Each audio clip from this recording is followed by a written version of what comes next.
Shalom, shalom. We are here for our secret teachings of Jesus. We have been on hiatus for a couple of weeks, at least with this segment of content. Things have been like a little bit chaotic because of the high holy holidays that have just passed. So for the last 3 weeks, content has been erratic, but we will now be back into like our regularly scheduled programming.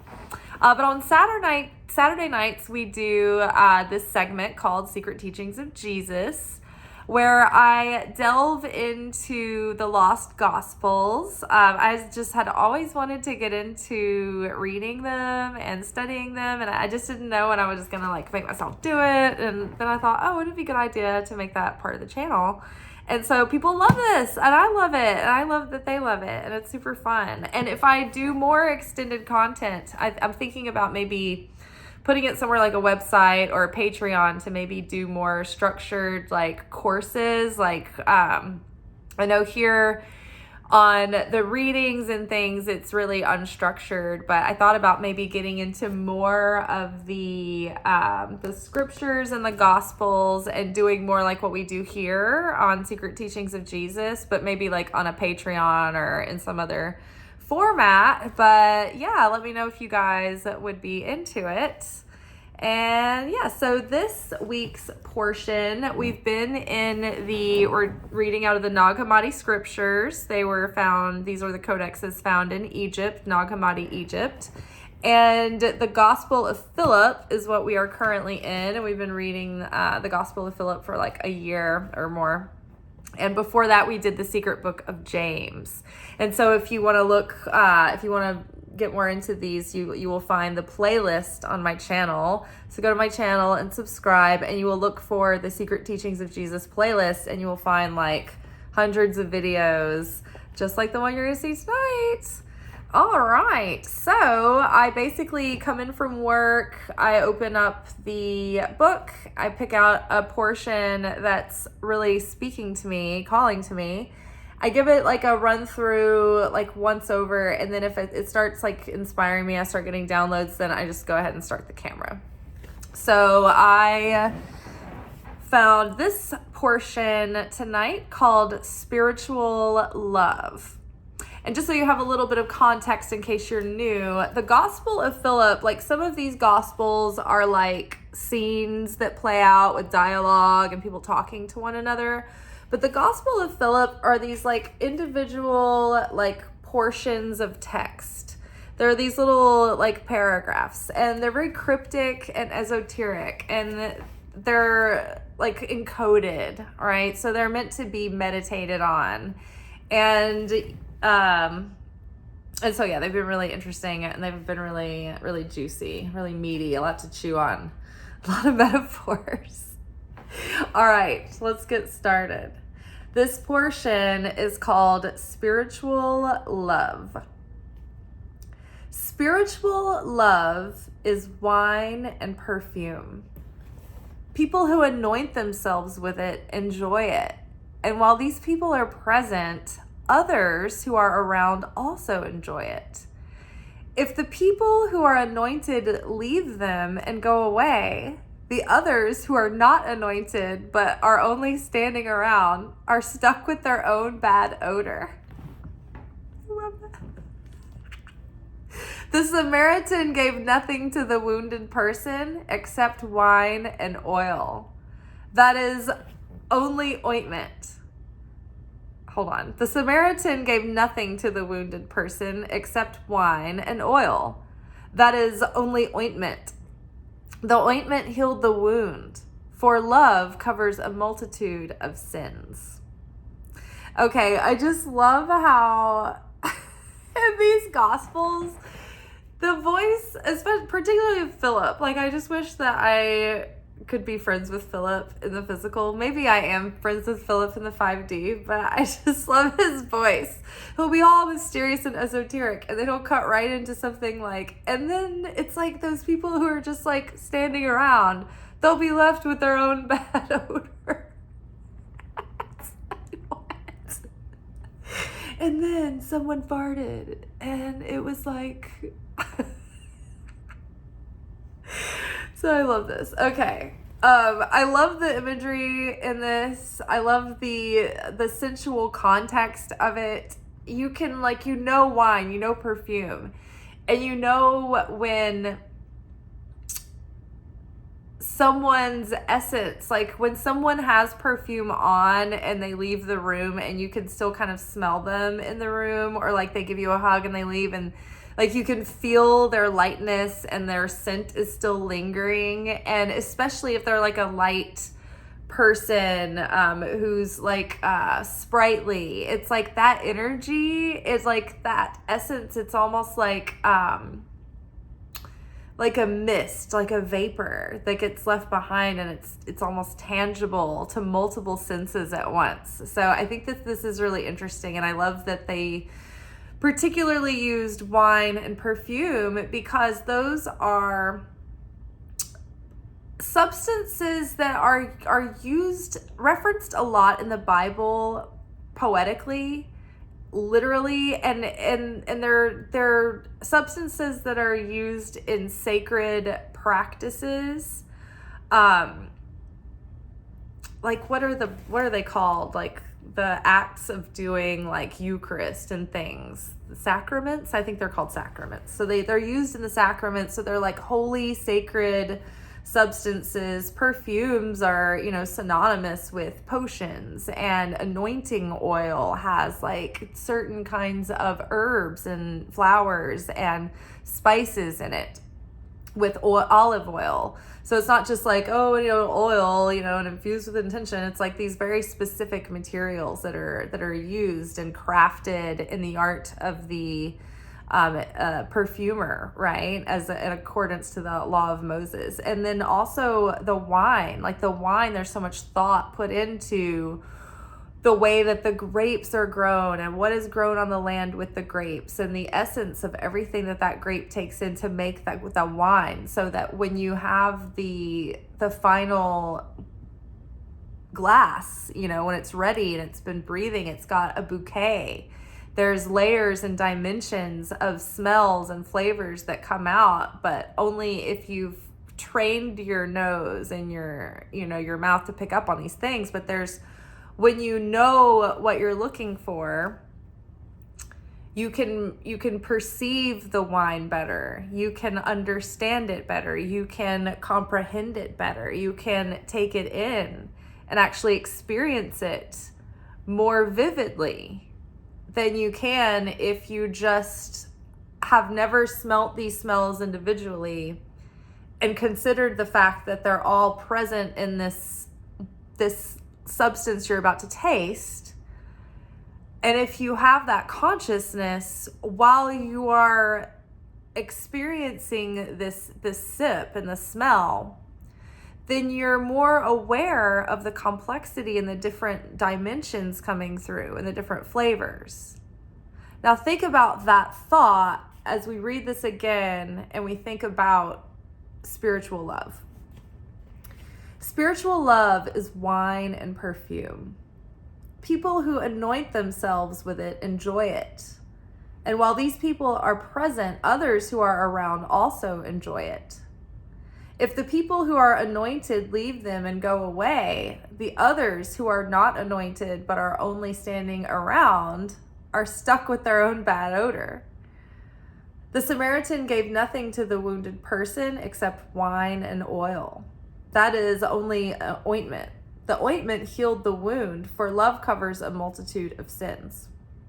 Okay, now spiritual love is wine and perfume. Okay, so let's go back to spiritual love. What is spiritual love? There are like two substances in the world in existence, and it's light and darkness. And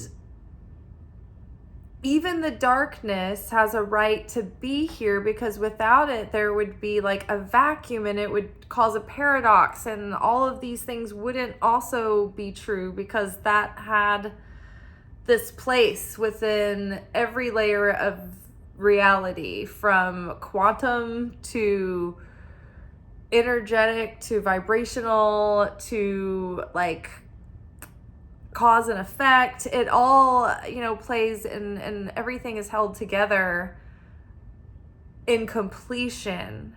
So we can't eradicate the darkness.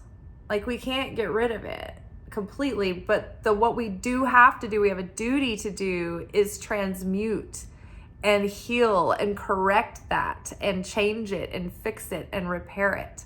So as the spiritual seekers, as the light workers, as the spiritual warriors doing the spiritual warfare or whatever, the most important thing that we need to pay attention to as far as like our assignment is the fact that we are here to do the alchemy of turning the density and darkness in this world and healing it and transmuting it into goodness.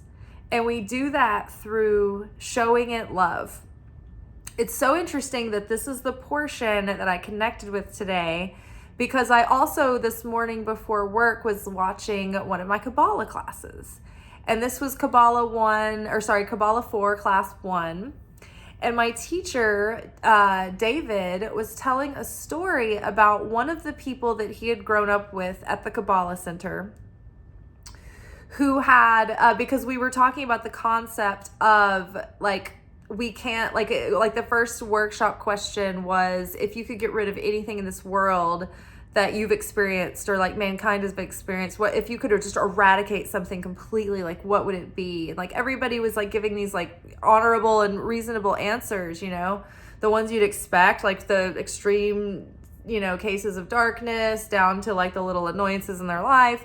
But the point is that even the darkness in this world has a right to be here.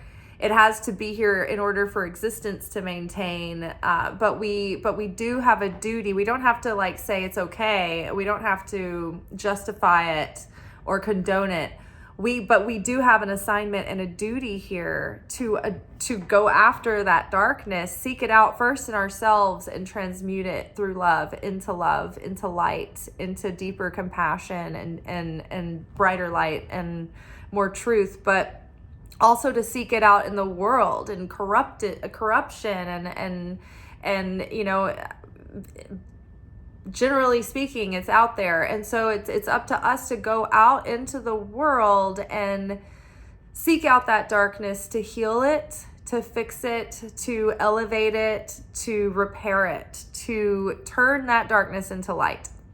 And so that was the theme of the class for class 1 and Kabbalah 4 today, which is connected into this passage, because the spiritual love is done through a process. Like the spiritual love we arrive at is the product of what was once darkness that has been overcome and transcended so that it is eternal. Like once some darkness has been turned into love, it can never go back. It is eternally changed. That is an eternal effect that has happened because we have been the cause. We have eternally affected the existence, the balance, the cosmos, through loving something into love, or through healing something until it turns into light, until it turns into love. So here's a practical story of this. So my teacher David had grown up with this guy at the Kabbalah Center, and they had been like grown up sort of around the same age, but he saw this guy struggle growing up. He was like, this guy grew up with a very hard childhood. He had like a lot of really bad health problems, and he wasn't actually Jewish, or, like he found the Kabbalah Center through a friend or something like that. And so like he started doing Shabbat and some of the mitzvahs, like taking a mikvah and using water as purification healing. And he started doing some of these like mitzvahs and taking on these practices. And so one thing that he learned while he was at the Kabbalah Center growing up with this guy, the teacher David is like, he's Jewish, but like this guy that he's talking about, let's call him Brian. I can't remember his name. I don't know if he ever mentioned it, but let's call this guy Brian. So Brian was not Jewish, but he did attend the Kabbalah Center and learned Kabbalah. And he learned some of the practices and mitzvahs and started keeping some of them, like observing Shabbat and using water for purification, healing, and doing mikvahs, and to try to help his health issues. Well, he really loved the Shabbat, like Friday night, getting together with some friends, having a dinner, sharing consciousness, and making that a tradition. And so he went away to school and had to leave wherever he was, where there was a Kabbalah center there. And he like really missed it. And he was like, well, I can keep my Shabbat habit going. And so he started doing this at school, and he would invite people from the dorms or whoever he met in class, like anybody all over campus, that he would just invite them over for his Shabbat dinners. And so he ended up hearing that one of his classmates was the son of one of the head people of the Ku Klux Klan or white supremacy or one of those organizations. I don't know if they're individualized or, I don't know, interrelated. I'm not sure how they're structured, but one of those. He was the son of one of like the top people in charge. And so some of the people around were like, hey, maybe don't say anything to Buck. He's a white supremacist and he's part of the Ku Klux Klan. So they're not really that into Jewish people. So that might put you in danger. So maybe just don't like say anything to them. And maybe this guy was Jewish. I can't remember, but for some reason, David was like, he wasn't necessarily brought up in, whatever in all of this. But anyway, besides the point. He's like, you know what? No, I'm going to start inviting that guy. I'm going to invite him every week, and maybe he'll come. Maybe he'll come to Shabbat dinner, and maybe, we'll be friends with him. And oh my gosh, you guys, like eventually the dude who's the son of the Ku Klux Klan white supremacist starts going to these Shabbat dinners, and it's like he is completely like liberated from that prejudiced mindset. And like the way he was brought up, and he was like, oh my gosh, like, and he went on to be like a passionate speaker and like activist against like racism and prejudice and hate groups.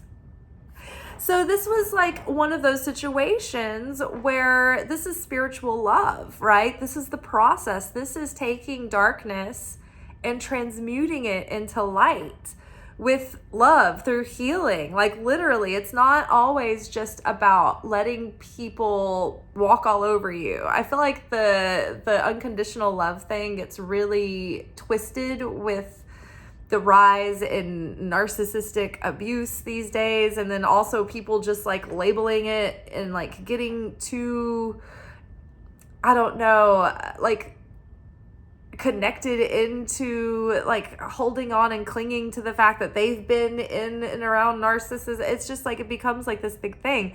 So then it's like, well, unconditional love, then that means that they can get, it becomes a tool of manipulation. But all that to say is that this kind of unconditional love is like, yes, I see that this person has been raised in this environment, and logically speaking, it might seem like a better idea not to like, stir the pot, but this could be the thing that makes the difference. And I'm going to try extending friendship and kindness and inviting someone and trying to build a bridge rather than, leaving the wall there passively or establishing more coldness, right? And so through simple warmth and letting someone feel included, they got their own firsthand experience with something that they feared and that caused division. So it's like putting yourself out there. When the disciples went out and spread the gospel and went out with Jesus, they weren't like staying in the same like circles that they were always used to. They were going to places that were full of people who were considered their enemies, who were not going to receive them very well, or they weren't supposed to be hanging around them or even associating with these people, and they could be rejected by their own people. But they were like, no, there is a higher mission. There is something more at stake here than just staying with tradition or following the rules or exclusion of everyone. You know, we need to love one another. And it was so funny because it's interesting because Jesus really set out first to bring this gospel to the Jewish people, and then they would adopt it, and then they would spread it out to the Gentiles. But the Gentiles were just more like all about it. They were more ready to receive it. They were they had the easy faith. They were like, all right, I believe it. I'm not like, they were open, you know? And so many times, like, it was the Gentiles and the non-Jewish people who would experience these miracles and have these like historical, you know, moments with Jesus, because they were open. They were an open vessel, ready to receive. So, spiritual love. Spiritual love is love that is more than just our ego limited love that we have to learn as a soul, right? Soul love is like, it's flawed. There's selfishness, there's our baggage, there's, well, tit for tat, you know, there's pride, there's, you know, withholding, there's, you know, overgiving, there's a lot of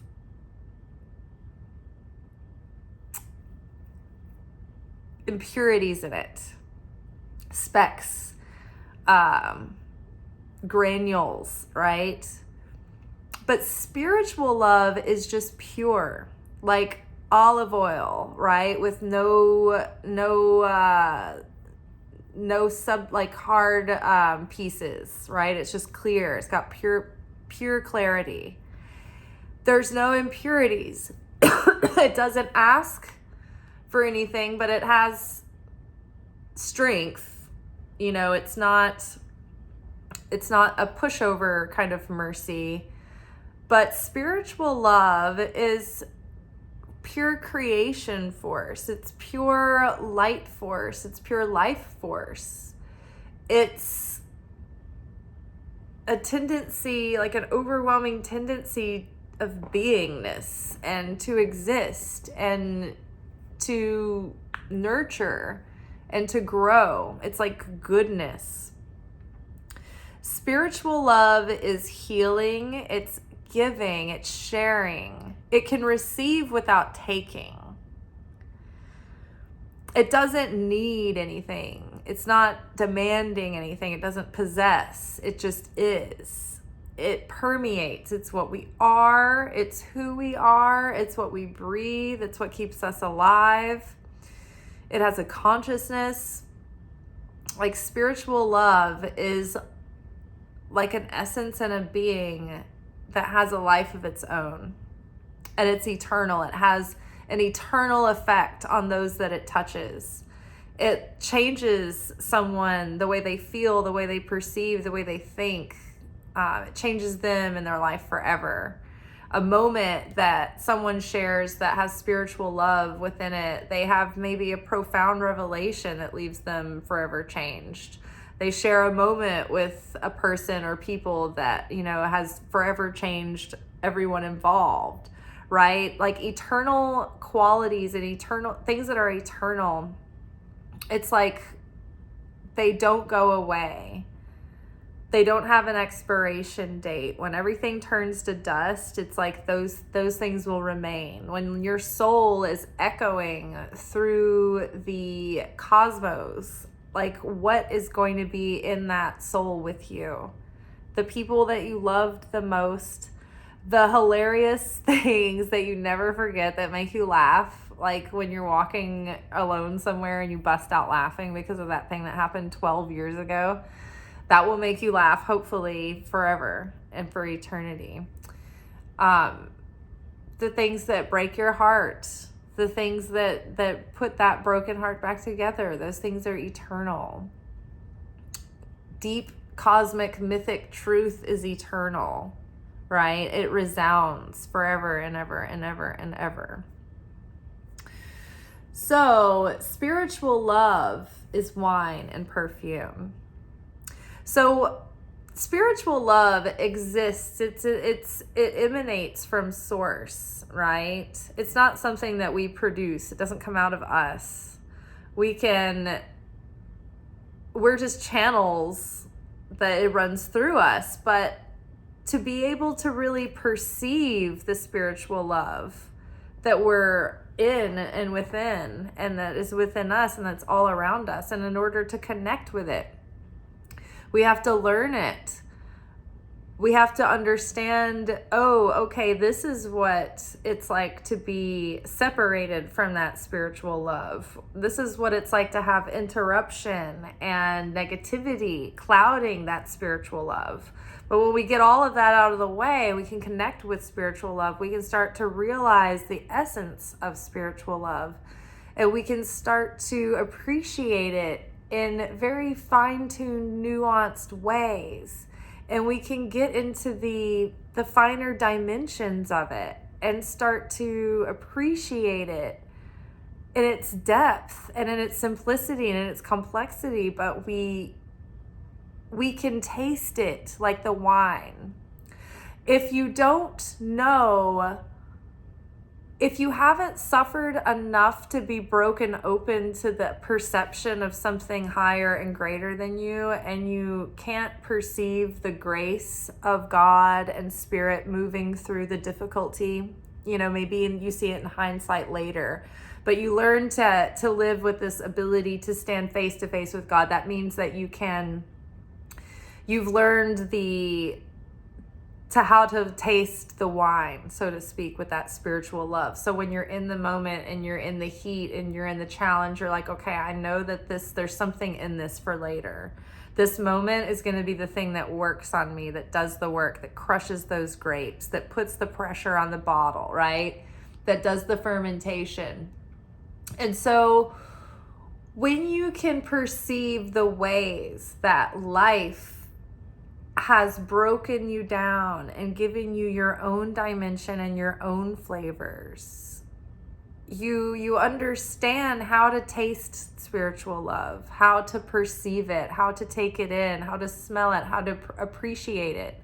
Oh, I appreciate all that went into this for me, to perceive this love, to perceive the mercy, to perceive the favor, to be able to appreciate a moment of inner peace, simple fulfillment, to appreciate a quiet moment I share with a loved one that I may have been impatient through and wanting to be anywhere else before, right? When you've awakened spiritual love, you see the value in those little moments that you might not appreciate otherwise. So spiritual love is something that is beautiful and complex, but you can't even appreciate it if you haven't developed the palate for it, right? Otherwise, it's not something that you value. You're not in that same dimension. It's like when you're sitting in a group of people and you have a precious moment with a loved one or a friend that maybe isn't always around or something, and you're in maybe a boring scenario. And so one person is thinking on the inside, I'm chill, I'm with the people I love. This is a precious, rare moment. We're all just sitting here together. You don't get this often. I don't care what's going on. I don't care how long the waiter is taking to bring the bill. I'm just happy. This is a valuable moment that we will cherish. And then you have the other person who's we need to get this check. We need to get out of here. Oh my gosh, I'm over this. We need to get on to the next location. And they're distracted, they're ungrounded, they're impatient, they're not appreciating the moment. Maybe they're over this person is getting on their nerves, you're so it's you're having a completely different appreciation for this moment and for your friend than the other person who doesn't have the awareness maybe they hadn't had the same experiences, and they maybe didn't have the time that they missed out and didn't get to see them, right? So you maybe have like more of appreciation than they do. It's kind of like the same thing here. It's like not everyone can appreciate spiritual love. Not everyone can even perceive it, let alone really like be grateful and take it in and really appreciate it. It's like if you're, some people really get you and some people don't. And you're like, oh, I'm wasted on the people that don't get me. And the people that really do get me, it's like, oh, I'm so much more valuable to them. So let's read this again. So spiritual love is wine and perfume. People who anoint themselves with it enjoy it. And while these people are present, others who are around also enjoy it. If the people who are anointed leave them and go away, the others who are not anointed but are only standing around are stuck with their own bad odor. So before I go on, I went too far.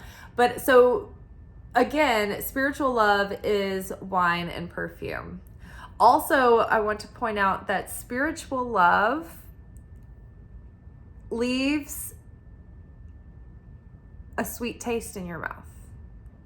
It leaves a sweet scent in the air. It leaves an impression on you that leaves you feeling uplifted and good. It's like the beauty of that contact with spiritual love resounds in you, right? And if you have the wine, it opens you up your senses, and it takes you to another level of consciousness, right?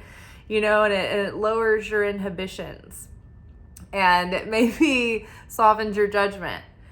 And the perfume, right? It's like, it's alluring, it's intoxicating, it's seductive. And then when you leave, like you want to smell that again. It smelled so good. And there was different, and same with the wine, right? The perfume, if you can really appreciate a perfume, if you're a perfumer, you definitely know about the dimensions that you build the scent with. There's top notes, and there's base notes, and things in between. And so you start to notice, okay, that's like a deep, warm, like woody, and then you're grabbing onto those like light florals, and you're like, ooh, then there's something kind of like a fruit peel in there. And so like you can start to appreciate the nuances of that perfume, right? So it's something of beauty to really be appreciated and taken in, but it does leave, like,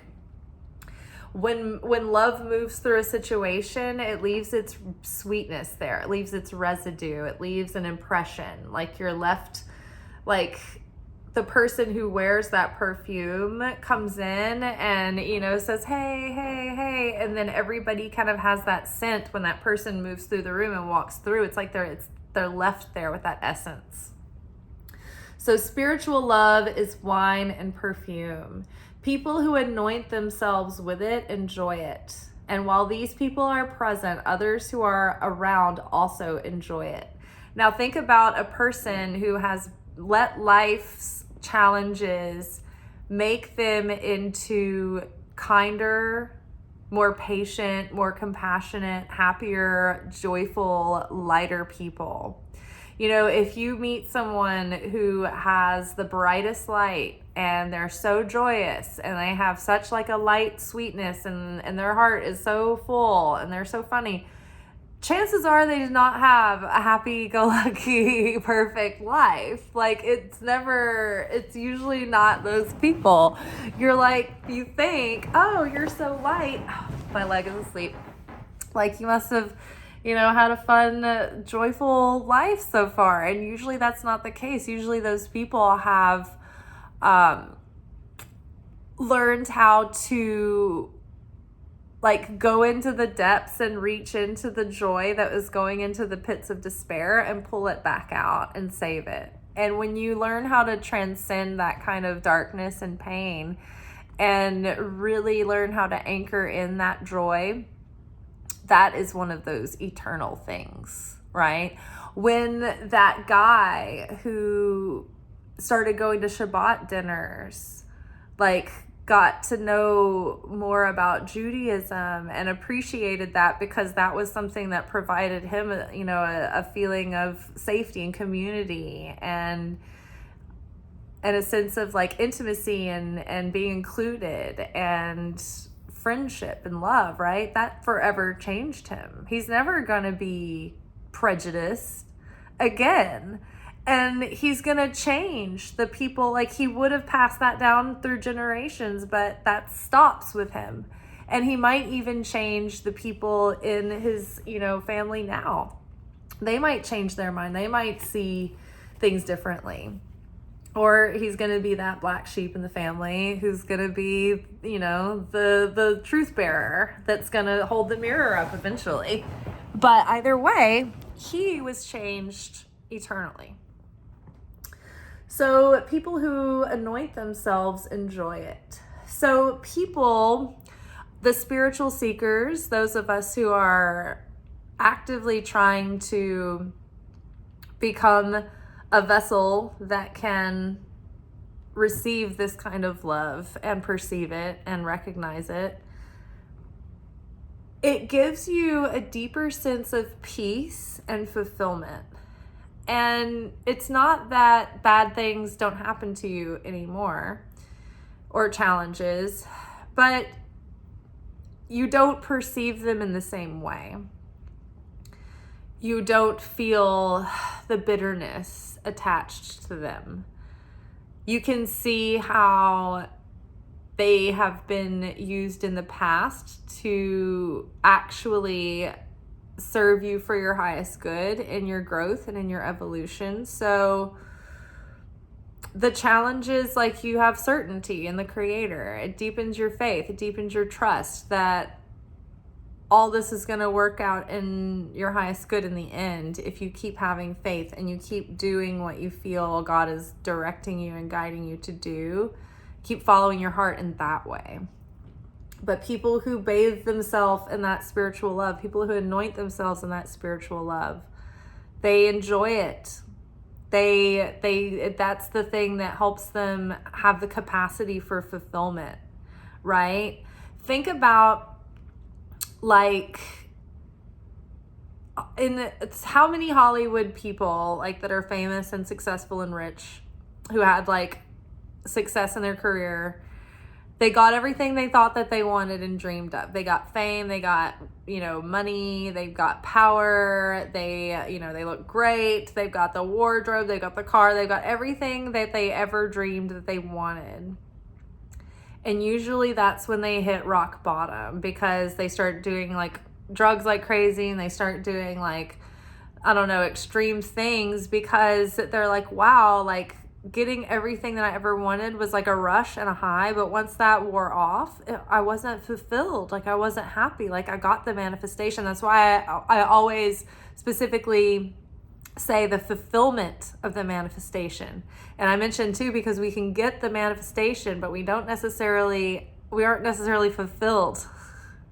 It's not necessarily fulfilling, right? So you want the fulfillment and you want the manifestation. So in order to have that, though, you have to have that spiritual love, that connection with the Creator. You can't be, like, needing outside of yourself. It's like you are connecting with something deeper and more eternal that's providing your fulfillment.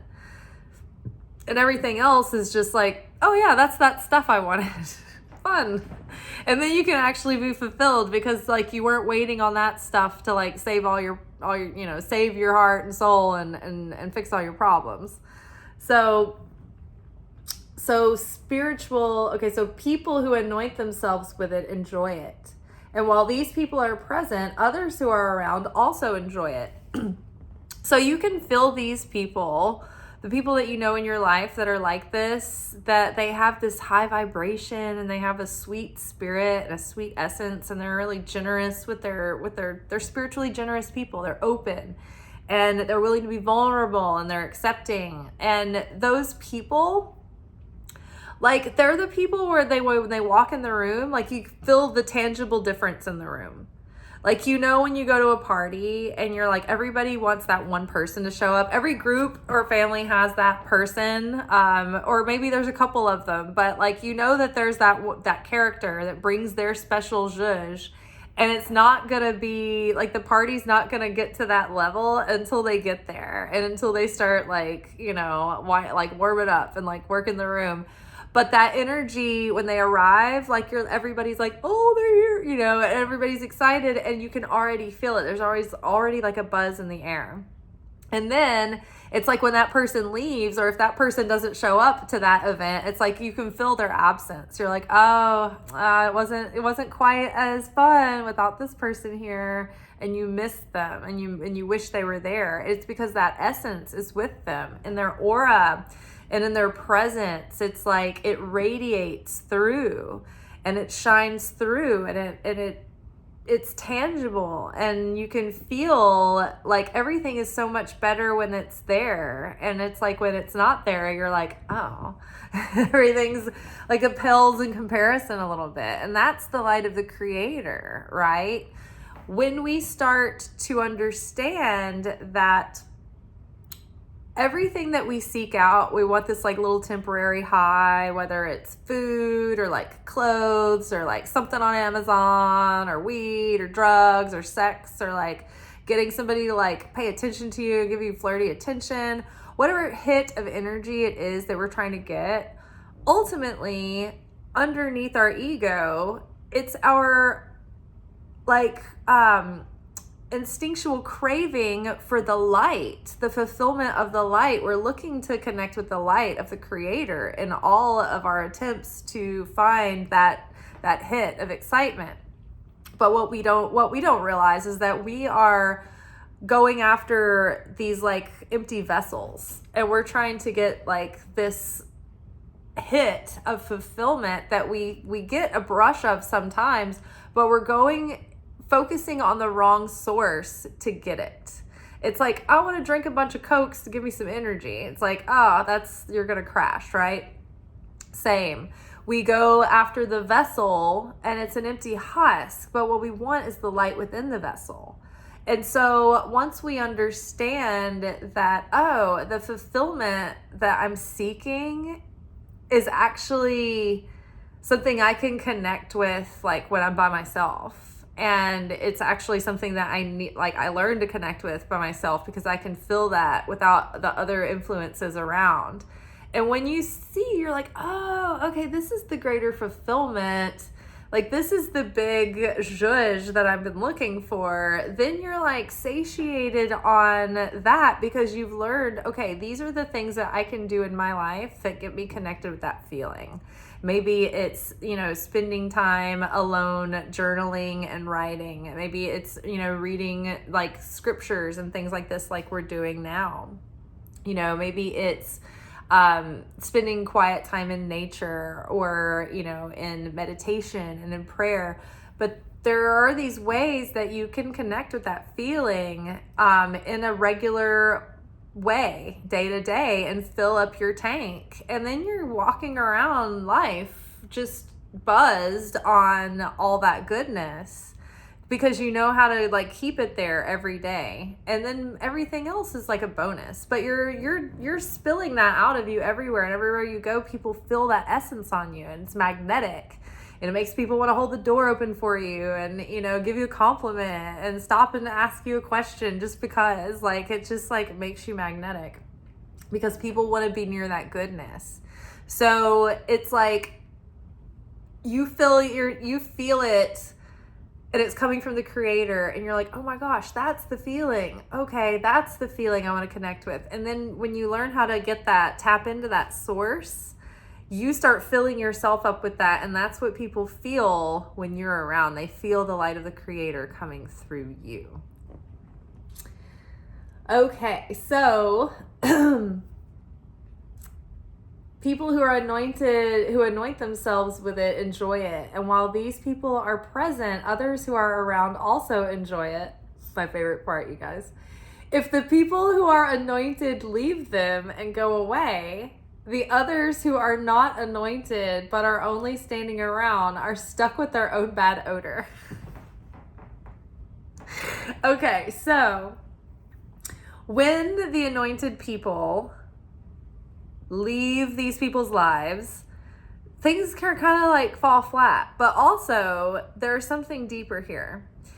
When you are a radiant vessel and you have a super high vibration and you are closely connected with people who aren't like intentional creators and they don't have like maybe their own super high vibration, they actually start to have like better luck because you're around. Like your blessing sauce is like in their aura and like they're blessed by your presence. It's like when you have privilege and you're like, okay, say you have like, pretend like you know the rich kid at school and you get all the amenities of the rich kid because you get to hang out with the rich kid and go on the rich kid vacations. But you don't have you're not rich. Kind of the same. It's like the people who aren't anointed, when they're in the presence of the anointed one, have that spillover miracle juice, right? They feel the high vibe. They feel the presence of the creator more strongly because they don't have their own connection. They can't perceive it without that person around until they learn to do it on their own and build that own connection for themselves. But otherwise, they can feel the radiance of it. It's like having the sun out, on a cool day. You're like, oh, the sun's out, it's warm. But then when the clouds cover the sun on that cool day, you're like, oh, it's cold. Oh, it's all shitty. It's like wet and cold out. Why did we ever sit outside? It's not warm enough yet. The sun's out. You're like, oh, it actually feels really good. So that is like that. The person who's anointed is like when the sun's out on a cold day. It's like you're like, oh, this is great. But then as soon as they go back behind the clouds, you're like, oh, it's just shitty and cold. Same. The anointed person is around and everything smells great, everything's fun, and everything's funny, and then the anointed person leaves and everybody else is just stuck there with their own BO, their own bullshit, their own, defilement, right? It's like, yeah, this your shit stinks, right? This stinks. Like, and someone's just complaining and they're like, this stinks. It's like, oh, the perfume and the wine just left. That's why. So yeah, when this person leaves the situation, everybody's stuck with their own energy again and their own manifesting power and their own tikkun.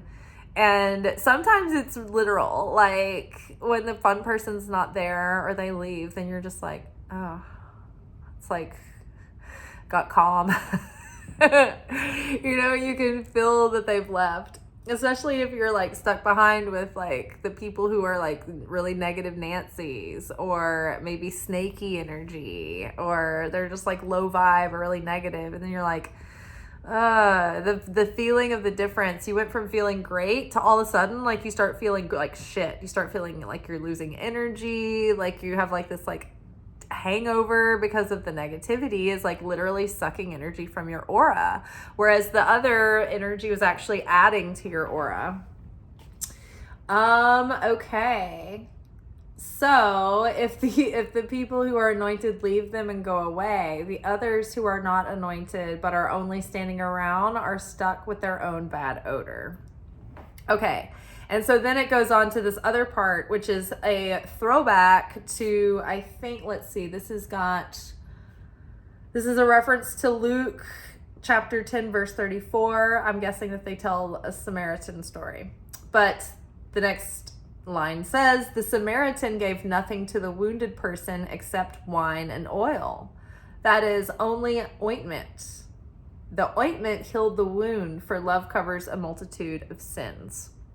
So much like the Samaritan and the Jewish people, much like the Ku Klux Klan guy's son and the Jewish guy having Shabbat dinner, inviting him over, same deal. Back in the day, the Samaritans were like very disliked by the Jewish people, and the Samaritans did not like the Jewish people. Like, they did not like each other. They did not mix well. And so they did not interact for the most part. And if they did, it was usually very unpleasant. So I'm just guessing. I don't know the reference story that this is telling, but every time I've ever heard a Samaritan story, this is the context that I have in the biblical context of how we feel about Samaritans, or like if somebody makes a reference to Samaritan, it's like it should probably be known that like Samaritans are like, there's a lot of prejudice there. So the Samaritan gave nothing to the wounded person except wine and oil. Now I would be willing to wager that the wounded person might be an Israelite. So like maybe somebody that they would not normally consider like an unsavory person, or an undesirable, or even an enemy. So the Samaritan gave nothing to the wounded person except wine and oil. So that's literally wine from the sacrament and oil, anointing oil, which would have been used by the disciples when they were given authority by Jesus to heal the sick and raise the dead and cast out demons. Or maybe not raise the dead, but they were heal the sick, cast out demons, heal the blind, things like that. They would anoint them with chrism, which is olive oil and balsam, and there's another cinnamon, cassia, cinnamon, and maybe clove. I can't remember the exact ingredients, something close to that. So they would anoint them with this oil, and the sacrament is like taking in the blood of Christ. But also in the weekly Eucharist, it's like drinking in the light of the Creator, the light of God.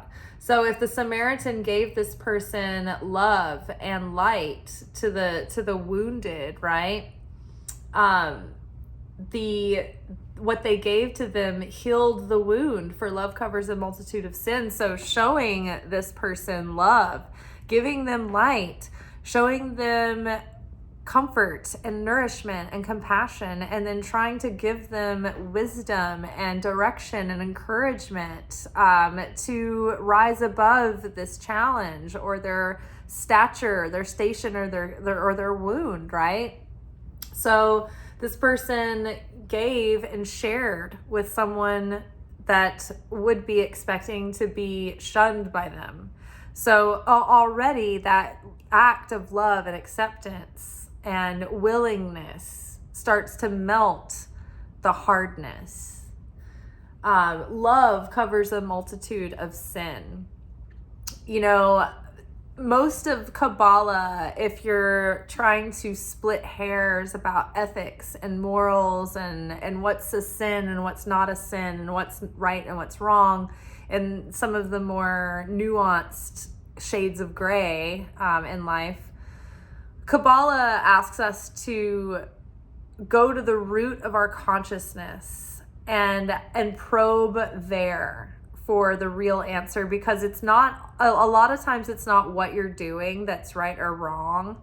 It's what consciousness are you in when you do that thing. And so love covers a multitude of sin. It's like, I think that if you are in the consciousness of love, like real spiritual love, not I'm in love with this person, I want them to be with me forever. That's like kind of taker, needy energy anyway. But like, this is like, say it's not romantic at all, like not romantic or even friendship related, just general universal spiritual love. Love covers a multitude of sins. So if you are in that consciousness of trying to share and give and lift up and encourage and create and support and share the light of God and the light of love with someone else in the world, or with the world in general, you will have so much power and protection around you doing that and in that so many times it will get you through a hairy situation, or it might give you grace for making a mistake, or you know what I mean? Like it gives you a little bit of like a training wheels or water wings to get through some moments where you might need a little grace, ooh, that was a close one. In some instances, you have to break a mitzvah to keep a mitzvah, kind of thing. And it's like, I don't know, there's like debates about like, is it okay to lie to someone if it's to keep from hurting their feelings, and you have to ask more subtle questions like, okay, what would be the more considerate thing to do, kind of thing. So delving deep, love covers a multitude of sin. It's like if you are if you're going to err on the side of love. If you're going to make a mistake on the side of agape love, of that spiritual, unconditional love. All right, so, and then that can protect you from things. That can help you get maybe out of some hairy situations, where maybe sometimes we get in the situation where we have to do the thing and then ask for forgiveness later. Ask for forgiveness, not permission. If anybody is in any kind of industry where you have to like get things done and make things happen, sometimes you have to be willing to ask for forgiveness rather than permission. And if love is like true, unconditional, spiritual love is your consciousness and your motive, and that's the seed level from which you are acting and creating upon, then love might cover you in that and might, get you through some moments where you might have like taken some heat. Okay, so let's read this passage one more time. Spiritual love. Spiritual love is wine and perfume. People who anoint themselves with it enjoy it. And while these people are present, others who are around also enjoy it. If the people who are anointed leave them and go away, the others who are not anointed but are only standing around are stuck with their own bad odor. The Samaritan gave nothing to the wounded person except wine and oil. That is only ointment. The ointment healed the wound, for love covers a multitude of sin. The ointment healed the wound, for love covers a multitude of sin. All right, y'all. I love this passage today. I think this is such a rich visual, and it's not just a visual. It's like you can taste the truth in this. You can smell the truth about this. There's so many levels of it, and I love wine and I love perfume. For the same reasons why I love spiritual love. It's like the complexity and the dimension and the nuanceness. And I think that too, like spiritual wisdom and spiritual virtue, it takes someone who has developed the capacity to perceive it, to really appreciate it. All right, you all. I want to read this one more time. Spiritual love.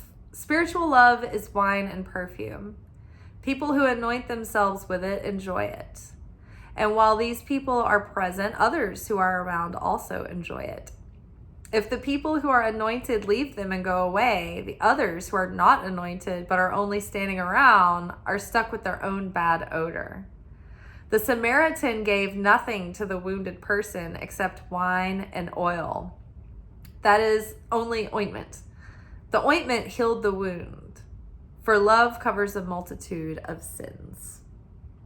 All right, y'all. We will be back tomorrow for our weekly energy oracle forecast, where we will be taking a look at the week ahead to see what kind of spiritual and energetic weather we will be having. All right, y'all. Peace be with you. Ciao.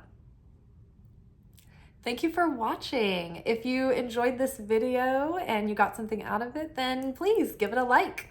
Subscribe to the channel. Turn on notifications to be notified of when I drop content. Like the videos, comment, share them. Anything that you do helps these messages get out to other people who need them. So you watching a video and taking an action on it actually makes a positive difference in someone else's life.